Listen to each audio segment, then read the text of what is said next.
Alrighty, let's get the show on the road. We had a great week here. This is awesome. This is risk on continuing. We're still long the Nasdaq and Bitcoin. Bitcoin's finally been moving, so that's been great. Not gonna lie, I was getting a little worried when we were down at Momo.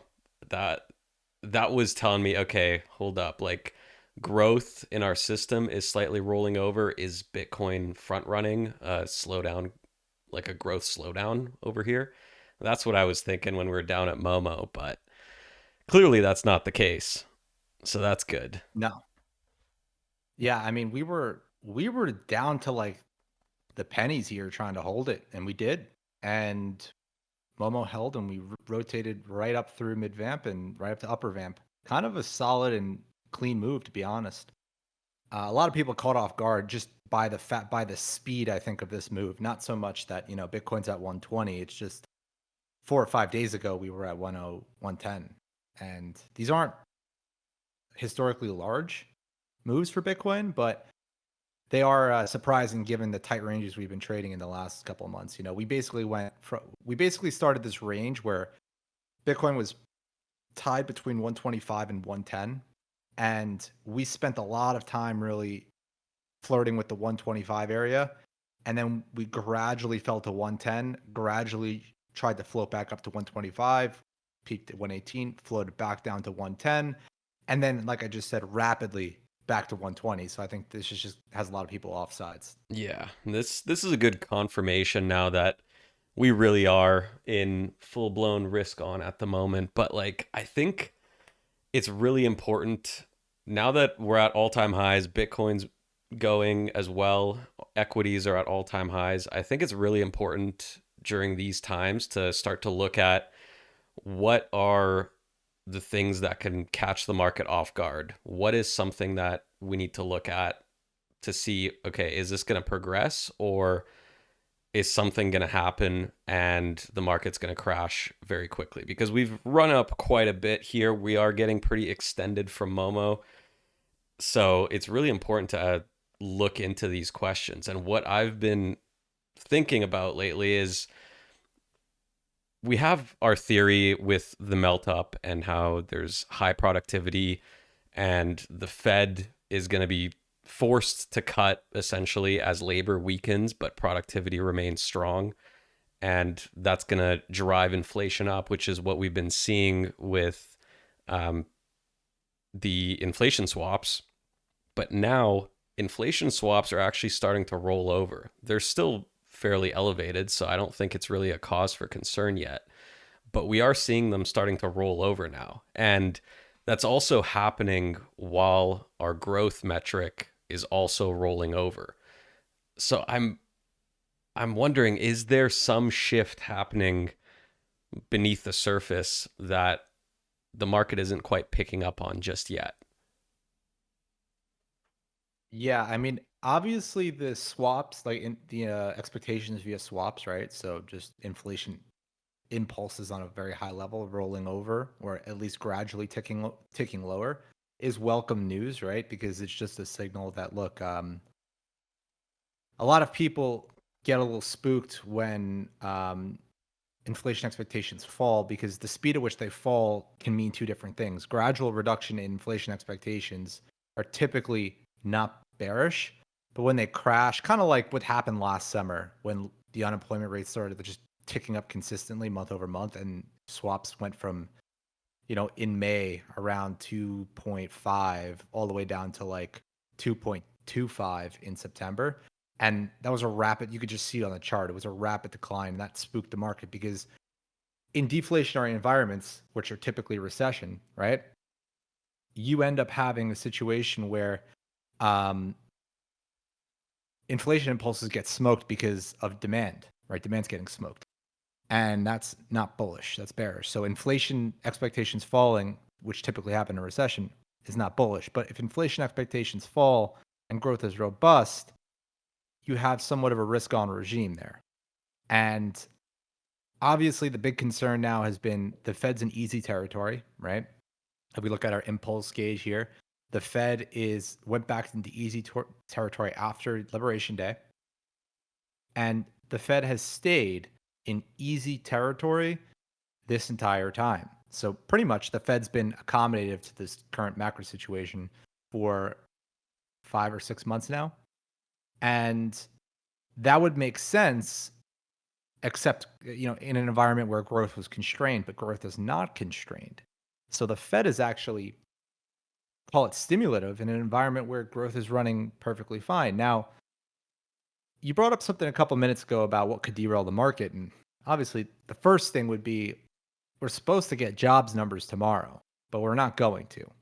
So, in the short term, there could be a dynamic here in the markets with what you're seeing where a lot of hedges have to get rerouted because there's no event vol. There's no jobless claims, there's no NFP, right? So in an environment like that, it's almost anti-vol because the need for insurance shifts. And maybe that opened up some hedge unwinds to the upside, possible. But I think that whenever the government does come back from a shutdown, we're obviously going to get the economic data releases, and how those flow in, I think, could move the market a bit and kind of bring it back into call it checks and balances here after we're basically in a no release environment. Like the data can't be bullish or bearish because there just is none. So until that resolution comes about, I think the market's going to have a little. I should say the market's not going to have a lot in its way to really crush it. Now, obviously, the administration can do anything, but they're already talking of reiterating or recircling the idea of stimulus checks from tariff revenue. So it doesn't look like they're even remotely like it doesn't even look like they're trying to like drop any negative news. They're trying to do the complete opposite at the moment. Just push as much positive news as they can while the government shut down. So maybe that's just going to keep some sort of bid in equities until everything opens back up. And that's not me saying we're going to nuke after that. That's just me saying like you're in this lull period where price action get a bit distorted again because the algos really have nothing to trade. There's no real data. Yeah. And yeah, you just mentioned like the stimulus checks. We're going to be possibly getting stimmies. That's pretty huge. I don't know if the market's kind of trying to front run that or if it's just not concrete enough for it to begin front running it. But I don't think the stimmies. So the thing about the stimmies are like, Trump said this before. So I don't think it's brand new news.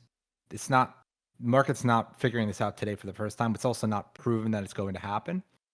But we know that the stimmies, like stimmy money, especially in America, has high velocity, right? It's spent quickly. So that I think could could be a driver or a leader to fuel inflation impulses in the future. But I think it's so premature to talk about that because we don't really know if that's even going to happen. So I'm not too concerned about that just yet. yeah. So we did get a question from one of the members on the distance away from Momo that we are right now. And is that a cause for concern? Now, the way that I look at it is Momo got a little bit distorted from that drop we had in April. And I don't think that's really the right way to look at it. Like, I think we're artificially far from Momo. We're kind of following the trend that we've been following leading up into that April crash that we had, which was tariff induced. We're following that same trend from before that. So that's not really something that I'm worried. And I think also the way that our system is looking right now, the way growth is looking, it's not like Momo is going to be our stop loss at the moment No, anyway. We're going probably to not. get a Probably risk not. off pivot well before that. Yeah. So already spoke about this. Probably I was at the beginning of this podcast, right? You were talking about growth impulses, and you can see here what he's been talking about. We wrote a Ledger post about this too on our blog, and you can see that ultimately the growth index peaked or the growth impulses peaked mid September and have been rolling over ever since. So it's not bearish, but this would probably be what would take us out of a rally in risk assets, and it wouldn't really be a trend flip. Like if the Qs start nuking like hard, it's probably going to be because growth impulses are diving even further into the trenches, which those are at much closer break even levels right now, trend levels than our the Nasdaq, which would that going bearish trend would get us out of the position. But that's again 12% down from here, so that's very far. Meanwhile, I would say if the Nasdaq starts nuking next couple of days, like if this is the top and we start nuking, we got maybe a week, I think, not even before growth impulses get destroyed. Yeah, I So think I, even I like a mean, lower vamp touch might even get us there, depending at this on stage, yeah, yeah. if it really is growth induced and not just a technical pullback. Then yeah, I think lower vamp would probably trigger a risk off. And Obviously, in that case, we'd be going into bonds, which they're actually not looking too bad either. That's another thing that I think maybe the market is sniffing something out here, and our system is sniffing something out here. Bonds are still very elevated, especially because we're still in the same environment that we were in back in April. Like the deficit's still an issue. Trump is running it hot. Inflation is still present. So I think bonds are telling us something. The fact that they're able to hold up, even though we're basically in the same conditions that we were in back in April. I mean, obviously, growth has improved significantly, right? Outside of that, I think I know what you're saying. Like Yeah. since growth hitting the negative print Q1 and then rebounding aggressively after that. Surprisingly, I think what you're pointing out, and I need some reiteration, is that despite the resilience in growth and the resilience in inflation, bonds are like TLT is still around $90, which you would think like the Fed's cutting, growth is super hot, in labor is still secularly tight. Like, we can talk about like how unemployment's been rising, but we're still at historically low comparable levels. So it's not like unemployment is a blaring, signal for concern. And ultimately, bonds are edging up. Now, I do think that there was this pivotal moment at FOMC, and I made that tweet like, bonds falling after the Fed cut was signal, not noise. And so far, bonds haven't been able to make a new high there. And I think that all that really was the market was way too dovish into FOMC, and expectations were just way too tight, and or I should say way too loose. And if you take a look at like terminal rates, right, where we are right now, you can see that we're not at the like last summer lows. Terminal was about 2.76, meaning what this is showing you is over the span of the entire cutting cycle that's going to come, where is the Fed going to stop with the rate cuts? 2.76 or 2.7, call it 5 for rounding, was the low of last summer when labor really spooked everyone. We haven't even gotten to those labor lows yet, those 2024 summer labor scare lows. We almost got there going into FOMC here. We almost got there. We were at 2.88 and we quickly reversed because the market was way too dovish apparently into FOMC based on what Powell was saying. Powell hawked up the market a little bit, and the market expectations somewhat corrected. Now, the importance of this is you're basically seeing an environment here where there's not much of a shift in Fed policy. If you look at bonds on like a 10-year, right? Look at a 10-year yield, you're seeing that the 10-year yield is still quite well above the 2024 lows. So you're seeing Fed policy, terminals are pretty much back to 2024 lows, but 10-year is not. And what this is telling you in very simple, high level terms is there is term premium added to the curve. And what that's telling you is there's uncertainty in rates going out over 10 years, right? There's just a high level of uncertainty. That term premium priced into the curve rises, and there's a premium now. And if you can, you could look at this premium many different ways, but you'll see here, back to where we were last summer, term premium on the 10-year was about 5 bips. It's 52 now. So that explains that huge deviation. Fed expectations are back to lows, but the curve has steepened. And all that really means is, even though the Fed is at the same level of expectations they were last summer, long end is higher. So hypothetically speaking, if there were to be a slowdown, there's a nice cushion the long end can fall without the Fed actually having to cut rates. The Fed doesn't need to do much in terms of rate cutting to get 50 bips off the long end. We just need a slowdown. So this is something to watch out for, because going back to what we were talking about with TLT, where we are with bonds, if a slowdown is to emerge, I believe our system would spot it with enough time for us to take advantage of it, as with all of our regime and pivot shifts. But at the same time, look at what bonds are doing. Bonds are almost feel like they're being pressured at the upper end of their range. Now, it could just be noise.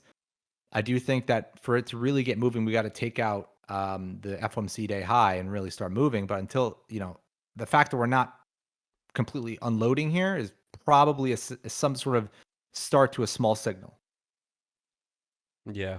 And we'll see how that plays out, but at the end of the day, we are still in risk on. We don't front run our system. No, not at all. So Not at all. this is just ideas, this is thinking, planning for the future. This is what we have to do, especially when markets are at all-time highs and nobody's hedging, nobody's ready for a quick pullback. This is the kind of stuff you have to be looking at to stay ahead of the game. But And yeah, on the other hand, look at gold, right? Gold has been on a tear. So is there a possibility that we get a risk off pivot at some point, right? And this is not anything bearish about gold, but there's going to be a battle here if we so the next risk off pivot that is real pivot, that's not a head fake, that materializes into like an actual slowdown. There's going to be a decisive moment where the market's going to either just bid gold with haste, right? And just say, screw bonds. Bonds are going to have that weighted vest price action. Or you're going to see at least a portion or a window of rotation where people will rotate into bonds for whatever reason, depending on the slowdown, obviously.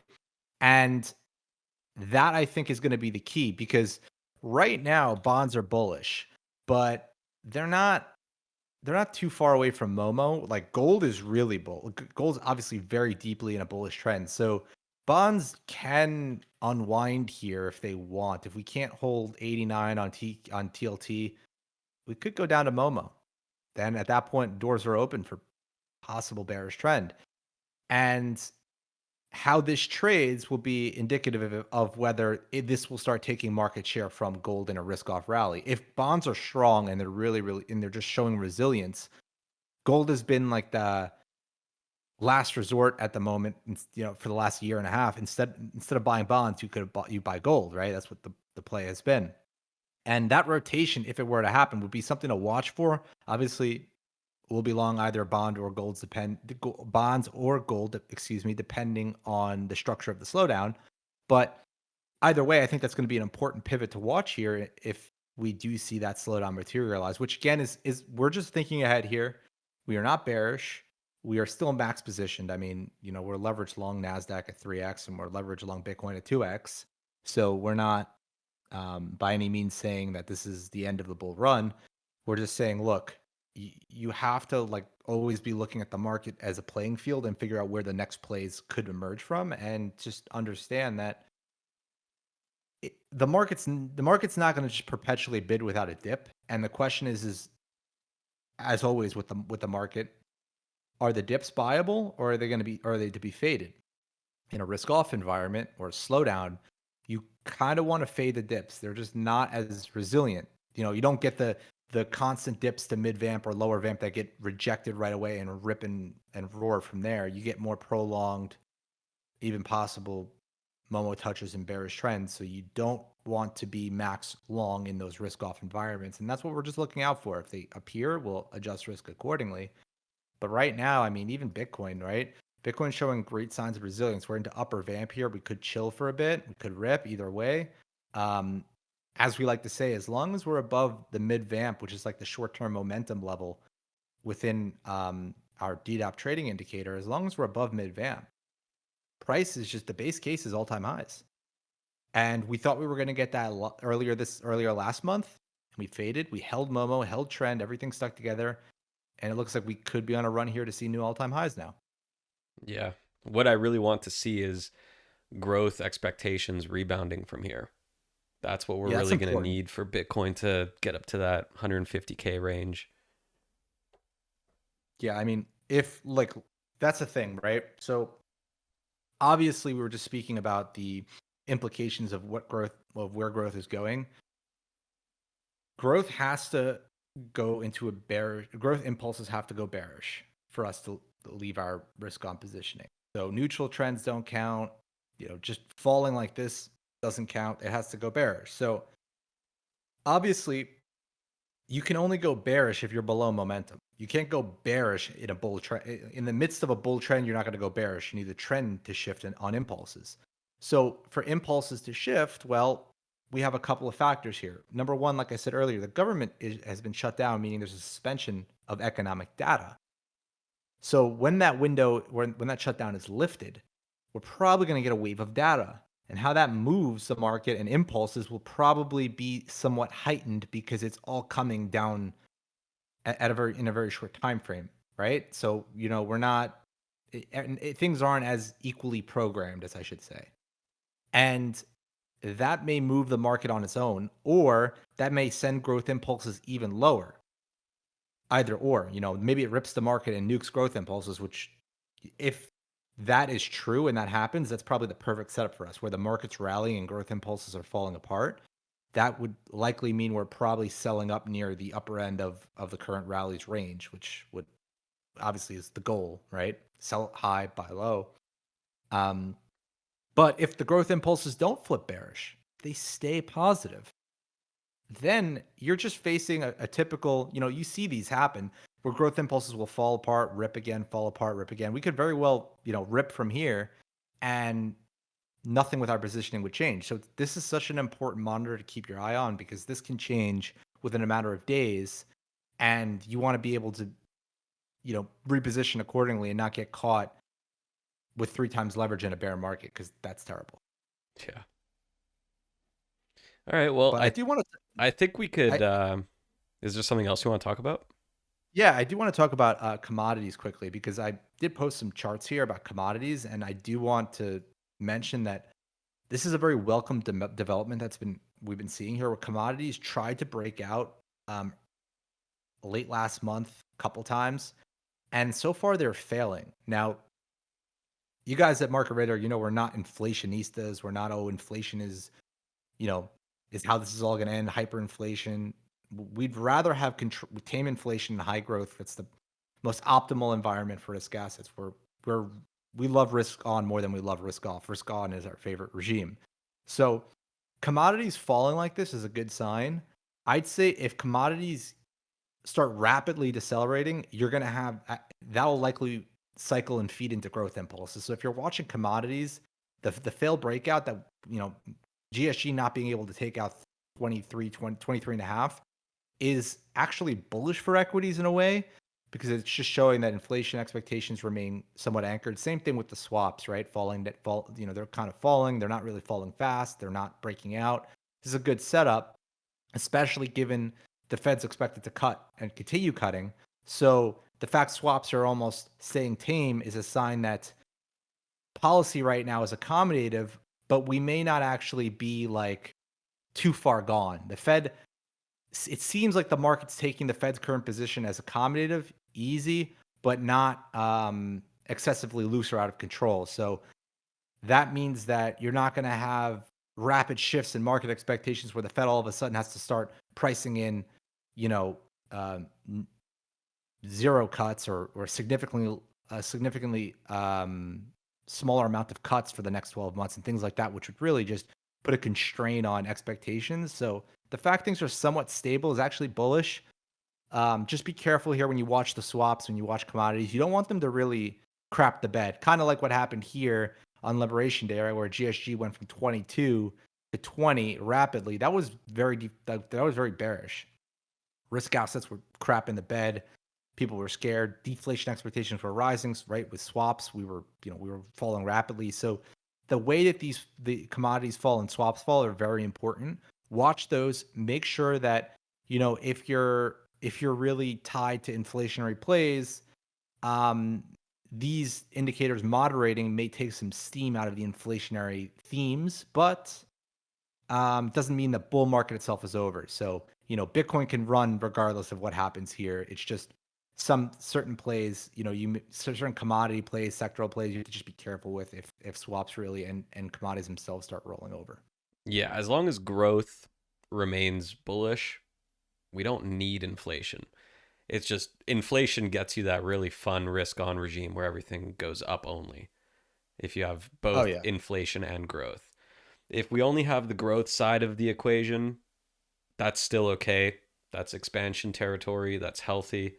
That's a good thing as well. But inflation regimes are really the fun up only like we've been seeing the last few months here. Yeah. So to wrap it up, if you're long risk, watch the quant base, stay attuned to the signals, and we'll be the first to pivot if something looks awry. Yeah. All right, we're going to end the live stream there. If you guys want to ask us some questions, join the Discord. We're going to do some Q&A in the Discord after this stream ends. Thanks for listening.